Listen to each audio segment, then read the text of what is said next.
तर आज बघा मी मस्तपैकी आगळे-वेगळे असे काहीतरी नवीन असं लहान मुलांच्यासाठी असं काहीतरी बनवणार आहे चटपटीत असं. खूप छान आणि टेस्टी लागतं आणि लगेच होऊन पण जातं.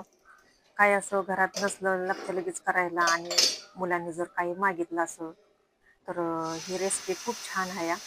तर काय करायचं गव्हाचं पीठ घ्यायचं आणि आधी एका पातेल्यात साखर टाकून घेतलेली आणि वेलदोडं हे टाकलेलं, जिरं टाकलं होतं, मीठ चवीनुसार आणि हळद टाकायची थोडी आणि हे चांगलं मिश्रण असं फेटून घेतलेलं गव्हाचं पीठ टाकून खूप छान आणि टेस्टी लागतं. थोडं तांदळाचं पीठ असलं तर टाकलं, नाहीतर राहिलं. गव्हाचं पीठ तरी टाकून खूप छान अशी गुलगुली होते ती. ह्याला गुलगुली बोलते ती, कोण पोळ्या बोलतं गव्हाच्या पिठाच्या. तर आम्ही गुलगुली बोलतो. आणि मी हे सारखं सतत असं खावंसं वाटलं की करते मग सर्वांनाच. आणि इकडे मी मटकीची रस्सा भाजी बनवली. खूप छान अशी झालेली मोड आलेली मटकीची रस्सा भाजी बनवून घेतली आधीच आणि नंतर मग हे गुलगुली करायला घेतलं. का तर पीठ आधी मी भिजत घातलेलं होतं आणि पीठ पण चांगलं भिजलेलं होतं आणि पीठ भिजलं की 5 मिनिटं असं भिजत घालायचं म्हणजे मऊ झार असं बनतं. पोळ्या बनते त्या आणि झटपटीत होऊन जाते त्या. तर इलास्टिकचा तवा घेतलेला आणि ह्या तव्याला लय असं तेल पण लागत नाही. कोथिंबीर मी अशी निवडून घेतलेली आणि बाजूला ठेवून देते आता कोथिंबीर पण. त्याची बुरकं काढून ठेवलं होतं. का तर असं किचन कट्ट्यावर मातीचं बुरक्याचं असं माती पडते त्याच्यामुळं कापून ठेवलेली एका भांड्यात त्या आणि पटपट अशा मग पोळ्या करून घेतल्या गुलगुली.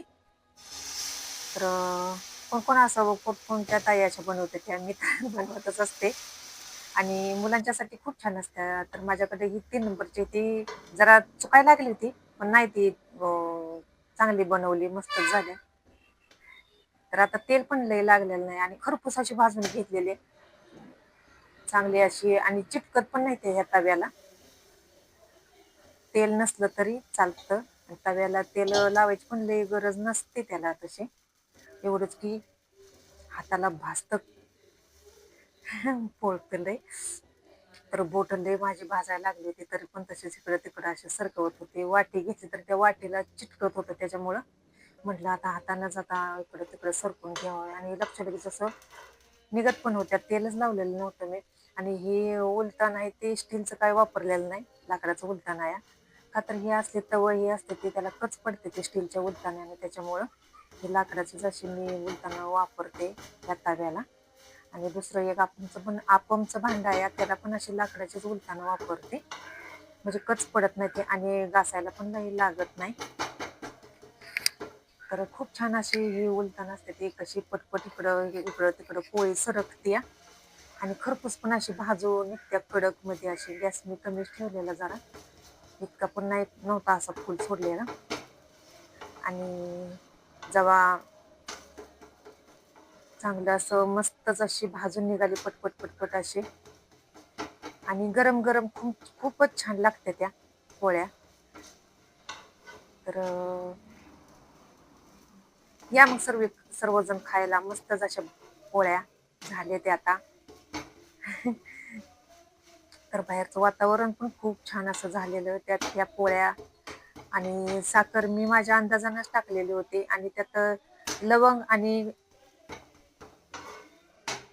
जिरं टाकायचं म्हणजे खूप छान अशी चव येते जिऱ्यामुळे. तर मी आता बनवून घेतल्या आता सगळ्या पोळ्या आणि कलर पण किती छान आलाय हळदीमुळं. चला तर मग बाय, भेटू असंच पुढच्या व्हिडिओमध्ये. आवडल्यास लाईक करा. कोण कोण असं बनवतं पोळ्या